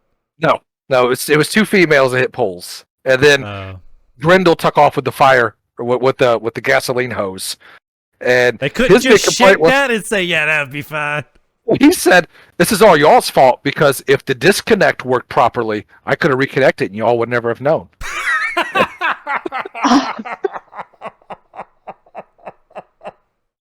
Y'all don't give me the tools to get away with shit. It's your fault. Exactly. But I don't know how long he drove with the gas hose. But he was always good for that. Getting into a hot call would come out, whether it was involving him or not, and he would just jump in it and go. Like I said, we have a whole Grendel. We need a whole Grendel. Yes. Grendel special. I gotta get where he's on the PA chasing the bad guy. Yeah. You are a fleeing felon. You need to pull over. You need to pull over. And then later he's like, "Yeah, the suspect ran into me," and the suspect heard that, and he was like, "Man, you ran into me." And you could tell by the way he said it, it's like that man is telling the truth. He ain't trying to bullshit nobody. That was a heartfelt reaction to being accused of wrecking into a police car. To say, I think the day that your supervisor is having also plays into if they're going to do a write-up or not. Or how your supervisor feels about you. That matters the most. That some of them look for it. Yeah. Some of them look for it. I can see that. And that actually comes in. That comes in on down the list or up the list, however you want to put it. Up the list. Yeah. So we are on to number 3. 3. Yeah, and that would be promotions and how. The big thing is they put a promotion out, so they would say narcotics position. We'll just use this name, narcotics position, and everybody would be like, "Oh, John Smith's got that one." Everybody just know, like the root, like everybody knew who already had it. Like I don't know why you're putting out. It should almost say like if John Smith had 2 years of college, 4.5 years of experience, and drives an F-150. That's what it should say. First name must be John, last name must be Smith. 4.5 years. Speaking of the narcotics position, I did put in for that position. They denied me, but then used me as a prostitute. Well, I'm upset that I never got used as a prostitute. So I'm on the other end, and it's equally offensive. So here's the kicker that she's not telling you. So in the morning, Ben, remember we would go. Remember back when Subway had great breakfast? Oh yeah. The hash brown. They had the hash brown. Yes. Remember the one we would go to? Yeah. And the guy would make it for us before we walked in the door. Yeah, it was awesome. Yeah. So she busted that guy. He didn't give you. He wanted hash browns from you. So I felt kind of bad going back there. I'm like, we're going to this guy who's making our sandwich before we walk in, and he done been busted by Katrina for soliciting. I'll make those fucking hash browns for you. Fucking pissing in them. Give you special ones out the back. Yeah. He was always cool with us. He was. Remember the time we went in, we had a call, and we came back for lunch. He's like, I had to eat your sandwiches because you all pulled in, I made them, and then you all left. Yeah. We ended up getting a call, we left, and we went back for lunch, and he's like, I had to eat your all sandwiches. 2 people's worth of breakfast food. That is a cool thing. Yeah. Opposite of frustrations is like when you get those crews of people that work at restaurants that like you're maybe not, maybe it's all bullshit, but like it at least seems like it's cool, and like that they're not like or ignorance is bliss. You're 90% certain they're not like spitting in your food. He probably thought the Subway guy probably thought that if he became friends with us, like he could get out of something. Maybe. I don't know. Me and Ben we were on patrol, and we would just stop in there. We stopped there. It was like I don't know, once a work cycle or whatever. Out of 2 weeks, we would go in there once or twice and eat breakfast because it was great. Because we'd walk in, the guy would have it made. Like soon we pull in the parking lot, you see one, waiting on the next one, guy being there making it. We walk in and we just pay. And sometimes once in a blue moon, it's like, no, you're all good. But we go in and it had been made. I was like, oh, we have to ask. And occasionally, be like, man, I really wanted to try something different, but he done made it today. I guess I'm eating this. I don't want to throw it back in his face. But staying on that a little bit, I remember I ate at a Burger King, and I must have eaten there too much because I remember coming up on an off day. In Burger King, they would give you half off, and I didn't go there because they gave me half off. I just really liked Burger King, and I was willing to pay. I never asked for it; they just gave it to me. But I came up one day in just plain clothes, and I was up visiting or something, and I went to Burger King, and the lady gives me half. I'm like, no. I said, I'm not in uniform. Oh no. We know you're good, like that. And she would not. She made me take the discount, and I was like, damn, I come here too much. If she knows me in just normal street clothes, from Burger King. There's a good crew there, man. They were because I would always do the low carb thing, so I would always get the 3 Whopper patties with 3 pieces of cheese, and they'd put it like in a breakfast tray and give it to me. And same thing, I went through the drive-through on my day off one time, and I ordered that. And whenever I pulled up to the window, there were like 6 of them sitting at the window, like looking out, trying to see me. And as soon as they saw me, they all went, see, I told you that was him. I was like, oh, shit. Yeah, I come here too much. I busted someone from there, too. Yeah.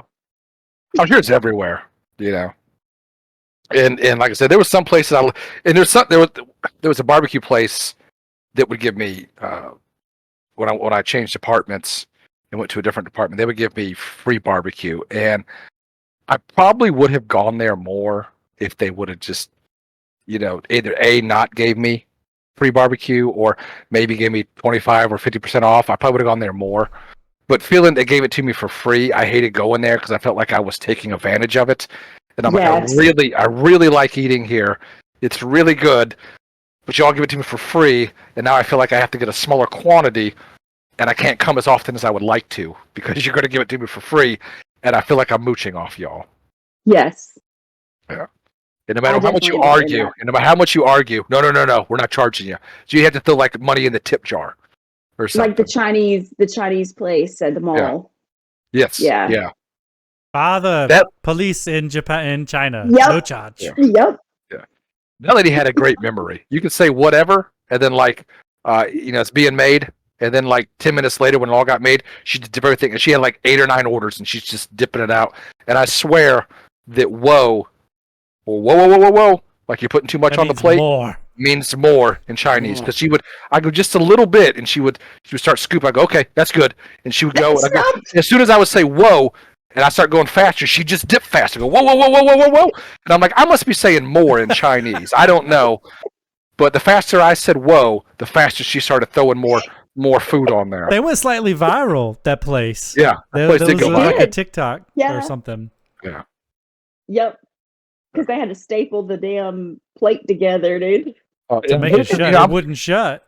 Yeah, and you're in that vest, and we all know, like, eating too much and wearing that all that gear, and then trying to breathe out, especially Chinese food. Yeah. Trying to breathe out through it, like, that you'd be like reaching. Yeah, you'd be reaching in your shirt and trying to undo the Velcro on your vest. Like, I can't breathe. Oh, I had that outer vest, man. That was the best thing. That was the best thing ever. Of course you did, Lucky. But everybody, I think, had them.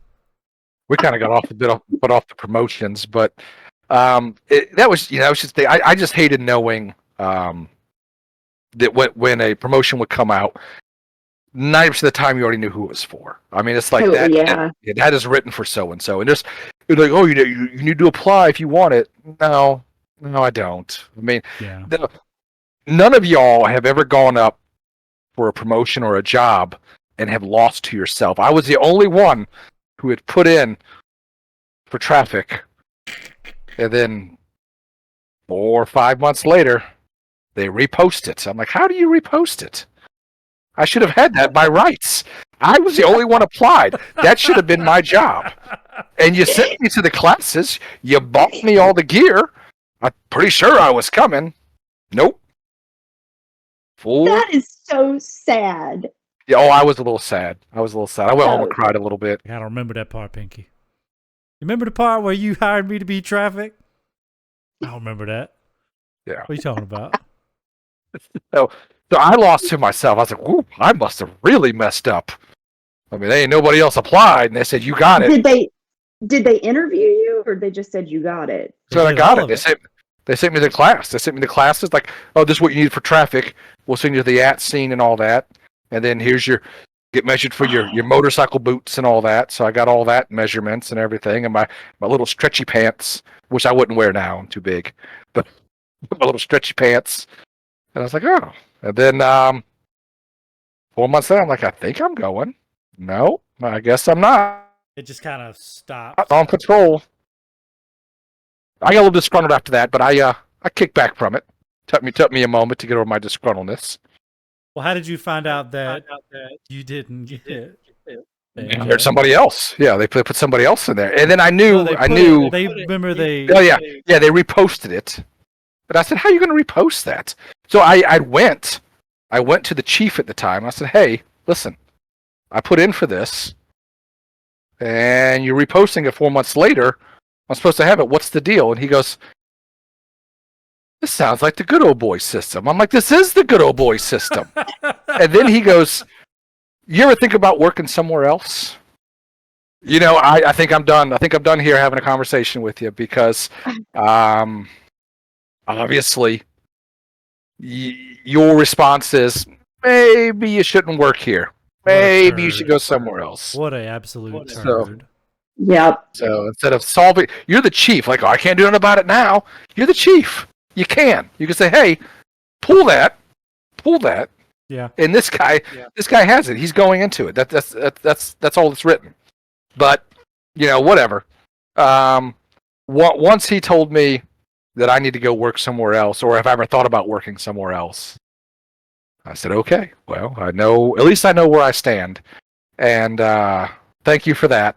And then I'll act accordingly, which was disgruntledness. That's when I refused to write a ticket, and everything was a warning. Mexican driver's license and DUS fifth and whatever else in a little other box. Yeah, I would do murder. I had some morals. Warning: murder. Murder. Going into. And this will segue into number one, but number two is going to be the feuds that we had between city, county, fire, EMS, and it really wasn't so much on our behalf. It's like, you know, if the county's doing something, I don't see you guys out there at all with them, or you know, if you know, and you would get it with the fire, you know, whatever you get to an accident and you would get out here saving all these lives, you know, get that fire truck out the road, or you know. Whatever it was, just the feuds that we had going on. And like I said, most of the time it really wasn't even us. It was the supervisors saying, I don't want to see you following up with the county or doing whatever. And I mean, same team. We're all on the same team. Exactly. You know, we're all in this together. And all of us peons on the bottom don't give two shits about how you as a lieutenant or sergeant feel about the county guy's lieutenant or sergeant. You know, let us do us and get whatever goal we need accomplished. And it was just constant. I would always hate the feuds of where an accident happened, or like if an accident happened here and then the body slid so far and it was like, oh no, that body was in the city. Ben, I know you want to. Now you want to chime in on that one? Oh, that was even within. That was within a city. Shift. Yeah, that was within a shift debating that one. Yeah, you know, lady jumped off a bridge. The lady jumped off a bridge, and you know, to try to kill her, try to Minecraft herself, and the two officers. It was right on the border of a certain district, and the two officers were standing over her body, saying, "Well, this is yours." It's like, nuh-uh. She jumped out of your district. This happened in your district. Yeah, And but the she other person landed. saying, no, but she landed in your district. This is yours. And while they're going back and forth, she goes, and like, holy shit, she's alive. Yeah, it was a good fall. Yeah. So they had to get her the help she needed. Like, well, at least it's in a report, but Yeah. at least it's not as bad as. She landed in your district. Oh. So. And I mean, that is funny, but I do understand the legality of things like when it comes to jurisdiction, like city, we're smaller. Like if you're highway patrol or state, you have the entire state. So like your jurisdiction wouldn't come into question type thing. Mm-hmm. You know?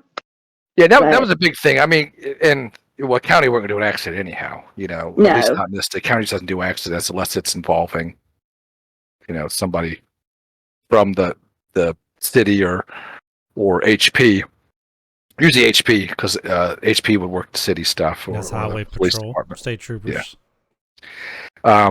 But yeah, I mean, you would get an accident like this in the county. No, that's in the city. Like, yeah, I agree. Hey, listen, the city is in the state. Yeah. So same with even a call. You get a call about whatever in the county would call the city out. No, this is the city. No, it happened here. No, it started. Yeah, but the city is in the county. You all can handle it. Yeah. Now I worked for a county too, so I would still play that card. That's in the city, but I'm not going to say I was ever innocent. I was never innocent of that. When it comes to doing more work, nobody wants to do more work. Yeah. But usually, Yeah, if it's ever in question, I why would not just be like, well, we don't know if it's in the city, but it's definitely in the fucking state. Yeah. Yes. Yeah. And I For troopers, sometimes I would it say. wasn't. Yeah. Sometimes it never was. If it was in question, when I was doing patrol in the county, I would just take it. I mean, it's a report. At the end of the day, a report's a report. And that was one thing that this kind of goes back to training, or back to number 9, I guess, the quality of people. I remember when I would FTO, one of the things I would always ask my trainee, usually halfway through or 3/4 of the way through, was, what do you hate the most about policing? And I would always expect something like, well, I hate working accidents, or I hate working domestics, or I hate dealing with juveniles, or something along those lines. That's what I figured I would get. I hate dealing with those. But I had one girl tell me, I hate writing reports. I'm like, then you need to quit. Oh, that is most of your job is writing a report. Yeah. And that's the old rookie thing you would always get to. You get out the car with the pad in hand and put that damn notebook down. See, and our training officer told me that he liked us holding the notebooks because if someone wanted to do something, throw it in their face, and then that would give you enough time to back up and draw down if you needed to. Yeah, but okay, on a less lazy approach, yes. But if you got out with a notebook, you are guaranteed a report. Guaranteed a report. They say that notebook. Ooh, I'm special. Yeah, report. They're going to do a report on this. Yeah. And as well as I do, not everything needs a report. I don't need to do a report because a tree fell down and landed on your fence. You need to contact your insurance agency or the rental property, or whatever it is. That's what you need to contact. You don't need a report for this.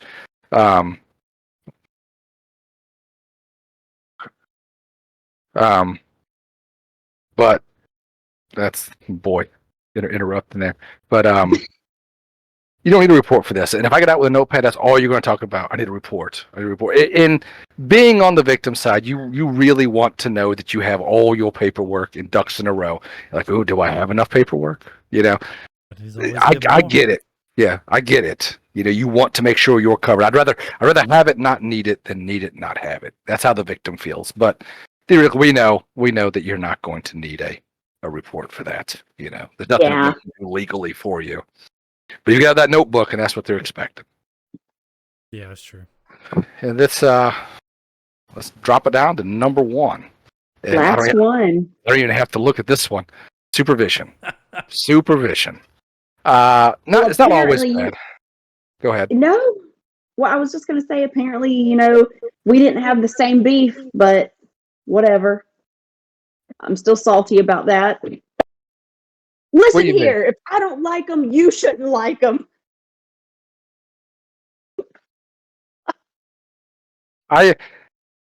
Not all supervisors. I mean, we had good supervisors and bad supervisors, but you would get like what Ben would say. You get the ones that just looked like their day wasn't completed unless it was, I need to find something to yell at this person or make this person's life miserable. Can't you just come in and just have fun with us? Even going to the chief, when we worked there and we got the new chief, it would have been great if he would have came out, and back then when Little Caesars pizzas were $5. Yeah, you're coming to a shift of like 12 people. Come in with 2 Little Caesar pizzas, 3, you're out 4, you're out $20 once a month. Come into the shift, bring pizzas, sit down, talk to the guys. You know how much morale would have been boosted just from having the chief in there? Yep. Giving you, buying pizza for you, and hey, it's what I appreciate you all.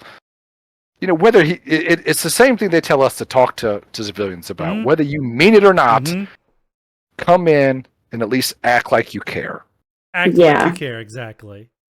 Because I'm still waiting on him to do ride-alongs, like he said he was gonna do. I'm gonna come in. I'm gonna do ride-alongs with y'all at night. Y'all might just see me out and about.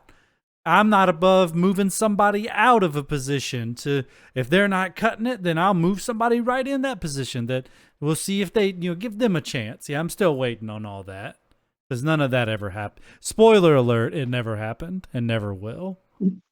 I think he's retired. And that's sad because, I mean, if I'm a supervisor, that's definitely how, or if I were I would absolutely want to lead by example, and see what my guys are doing, see what my guys know. I mean, and I would even tell them, it's like I'm not here. Like, I want to see what you guys would do, Yeah. But I'm not here to question it. Yeah, I'm not here to question. I want to come, be a little camaraderie with you all. Let you know, hey, these are the trouble areas that y'all have. I understand them. I can't do nothing about it, or hey, we're working on it, whatever, but come in, and if you can't impress me with your brilliance, at least come bedazzle me with your bullshit. Yeah, give me something. Don't just. Yeah. I know. It's like, I don't know. Once you get the rank, it's almost like, oh, I'm not human anymore. I have ascended to supervisor godliness. I cannot hang out with you commoners anymore. I am only here to make your life miserable and look for shit that you're doing wrong. I posted this on the Facebook page. Yeah exactly.